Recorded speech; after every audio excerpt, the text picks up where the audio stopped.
October 29th, 1929. America woke up rich, dead broke. Stock market didn't just fall, performed a flawless 10-meter dive into concrete. No war, no warning, just a terrifying crash that wiped out $200 billion, sent America spiraling, decade of hunger. So, what the hell happened? Let's rewind to the party before the fall. Imagine waking up in 1922. The war is over. The mustaches are ridiculous. Economy, vibing. Factories are no longer making tanks. They're making toasters, vacuum cleaners, kind of refrigerators.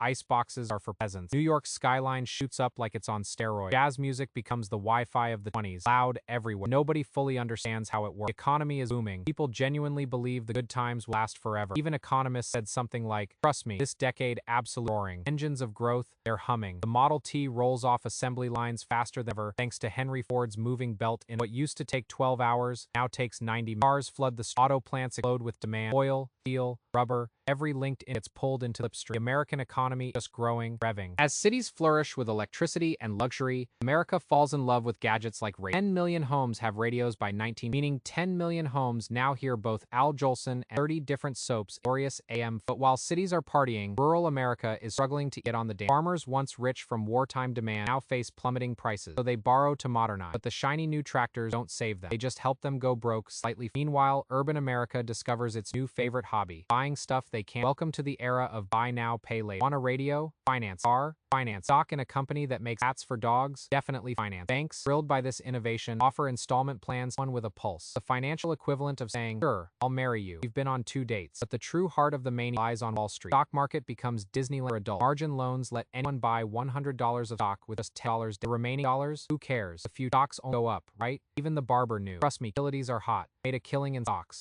Still a barber though. Yes, but spiritually, I'm a tycoon. You know things are bad when your barber, your butcher, and your dog all start giving stock tips. Shoeshine boys pitch, can't miss investments bankers. Bellboy tells a Vanderbilt to dump railroads and go all in on pencils. Between 1924 and 1929, Dow Jones quadrupled. Stock prices break free from gravity. Fundamentals, why look at profits when look at vibes? This line is going up and so is my self-esteem. Companies get creative too. They set up holding companies that own other holding companies that own absolutely just layers of nothing, a whole lot of stock hype. Few people try to sound the alarm. Economist Roger Babson warns in 29, a crash is coming. Wall Street responds by buying more stock and telling Roger to go touch grass. Jazz band starts playing over him. Dollar bills rain from the sky. Nobody hears him over the sound of cash and optimism. Meanwhile, behind the champagne and jazz, cracks are forming. Rural debt climbs. Consumer debt balloons. The economy's partying on the edge. Nobody's checking floorboards can. But hey, don't worry. 1929. What could possibly go wrong? By 1931, the music was gone. The lights were off. The party was over. What came next wasn't silence. It was the sound of factories grinding to a halt. The fathers whispering apologies they never thought they'd have to say. America exhaling all at once, realizing it had nothing left to. Unemployment soared to 25%. 1 in every 4 Americans who wanted to work couldn't. Jobs vanished. Detroit, once the industrial crown jewel, watched its auto plants shutter one by one. Production collapsed by 75%. Great shop turned. Lights dimmed. And the men who once assembled the stood outside factory for what? They didn't know. Cities sagged under weight of red lines, quiet, down. Others lined up at bowl of children looked on, too young to understand. By breakfast, teachers reported fainting class, not from boredom, hunger. They hadn't eaten. America wasn't starving metaphorically, starving literally. Desperation crept in. Banks had failed. Savings, dignity, suicide rate. Newspapers stopped printing. Couldn't keep. Behind every statistic, behind every name, someone once the country. Marriage rates collapsed. Birth rates. Future had become something avoided talking about. Who could dream? Weddings, children couldn't get. Just when it didn't get. I turned. Great plains. Years of aggressive farming. When the rain stopped, oil cracked. Then came the wind. Dust storms swept across the heartland. Towering. Joking, biblical, black blizzard. They didn't just cover the ground, they blotted out the crops were buried. Livestock suffocated.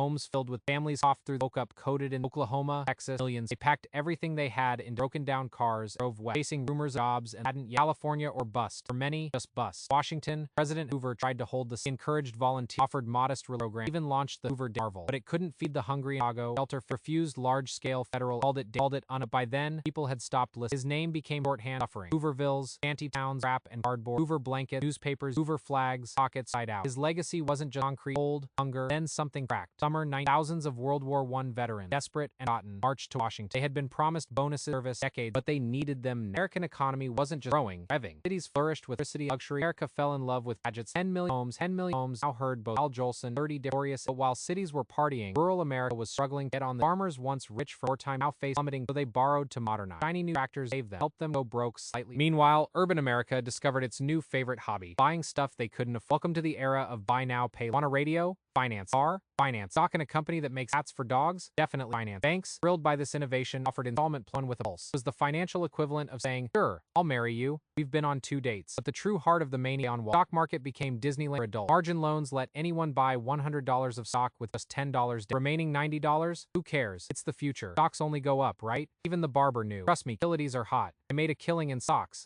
You're still a barber though. Yes, but spiritually, I'm Icon. You know things are bad when your barber, your butcher, and dog all start giving stock tips. Two Shine boys pitched can't miss investment bankers. Bellboy told a Vanderbilt to dump railroads and go all in on Penn. Between 1924 and 1929, Dow Jones quadrupled. Stock prices broke free gravity. Fundamentals? Why look at profits when you look at vibes? This line is going up, and so is my self-esteem. Companies got created. They set up holding companies, owned other holdings, owned absolutely no. It was just layers of nothing. A whole lot of stock hype. Few people tried to sound the alarm. Economist Roger Babson warned in crashes. Wall Street responded by buying more stock, telling Roger to go touch grass. Jazz bands started playing. Dollar bills rained from the sky. Nobody heard him over the sound of cash and optimism. Meanwhile, behind the champagne and jazz, cracks were rural debt climbed, consumer debt ballooned. The economy was partying on the edge. Nobody was checking if floorboards. But hey, don't worry. 1929. What could possibly go wrong? October 29th, 1929. America woke up rich, went to bed broke. That day would go down in history. Black Tuesday. The day the stock market didn't just fall, performed a flawless 10-meter dive into concrete. The Dow plummeted. Ticker tapes spit out red numbers like they were possessed. Phones rang non-stop. Suits screamed. Traders fainted. One guy reportedly had a heart attack. Covered, looked at his portfolio, had another. $14 billion of wealth vanished all day. Adjusted for inflation, that's over $200 billion. Not monopoly. Real homes, savings, college funds, hopes, gone. Sell everything except my Patagonia vest. All I have left. Outside the stock exchange, crowds gathered in stunned silence. Some held hands, others cried, some just stared at the ground, trying to understand how an entire economy tripped over its. The roaring 20s hadn't just ended. They had face planted into a brick wall while carrying airmen. That was just the crash triggered a chain reaction. First came the margin call. During the boom, people had been buying stocks on borrowed money. Put $10 down, get $100 worth of shares. Great. Until the market tanks and your broker wants the other $90. Investors scrambled. Many had nothing left to repay. Paper fortunes vanished overnight. People who had been rich on Monday bankrupt by Thursday. Yet, in the midst of this collapse, a single idea began. Was the gilded thread that will pull America back from that thread was the belief that government could be a force for good, not just a distant. But before that thread could weave its way into policy, the country had to hit bottom. Did. The summer of 1932, thousands of World War I veterans, bonus armed, marched on Washington. They had been promised a bonus, but it wasn't due until 1945. They needed it now. They had fought for their country. Now their country was starving. They built a tent city on the Anacostia Flats, shantytown of hope, desperation, right in the shadow of Congress said no. Hoover. Then, by 20, army was tear gas was fired. Tents were set ablaze. Government weapons. Americans watched not just at what was happening, who they had been. Radicalism, socialist, communist, not because people as capitalism left them crimes, bank robbers like John Dillinger, Bonnie and Clyde, not as villains, as folk heroes. People who struck back at the America wasn't just broken. Yet, then, something not belief, not optimism. People didn't give up, migrated, lined up, held their fam, survived. Question: country that once promised growth. What was left when growth slew if them out of the by March 9, Franklin Delano Roosevelt stood at the podium. Millions, the only thing we have to not gold, not bank, not even more than a first D. Roosevelt did. Within weeks, young men in threadbare clothes were shovels. Billion Conservation Corps put them to work. You're here to plant. Yes. Works progress admit followed. Billions hired to roads, bridges, post office. They didn't just rebuild, they rebuilt pride. People who had once stood in breadline now stood on sifting hill in Tennessee Valley. FDR launched the dams, lights flicked on. Whole towns lived in darkness. Families gathered around us for the first time to plug one. Slowly, Jacob life rose. Employment crept down. Dust settled. Literally figurative. People dared to imagine. FDR didn't stop it. Wanted to fix them. Not just. Thomas stands at a dusty crossroad. One hand resting, other pointing towards a horizon. Faint golden thread of not the thread of wealth or power. Thread that kept Thomas forward. Eyes gestured. Golden threads going how the depression. When U.S. banks called in their loans, Germany's fragile recovery collapsed. Britain's factories, global trade, artery of prosperity fell by half. In Thomas adjusts his owing half small. Perhaps his lesson: build prosperity. Crash is. But the Great Depression didn't just show us what we social. These weren't just policy promises. Thomas sits on a park bench, newspaper looking out at a city skyline. Nods slowly. If remember, works progress didn't just built dig. Stood in stood lifting building. Thomas walks through a museum, stopping at Dorothea Lange's migrant mother. Gazes at quiet under golden thread of recovery. Wasn't decade legislation build. Thomas podium microphone map of the world. Directly depression didn't blistered hired legislation. Hope goes to IP brick by brick. Golden Thomas Liddy behind lights tips his aura to the circus already something darker, louder, global. World was this time golden fire and Thomas turns back to the one last depression. Great Depression Lars. Also prosperity built on. Thomas walks away down a path towards a bright horizon. Pauses, half turn, tips his hat. Want to under chapter of one that rolled with fire and hits the golden thread. Thomas will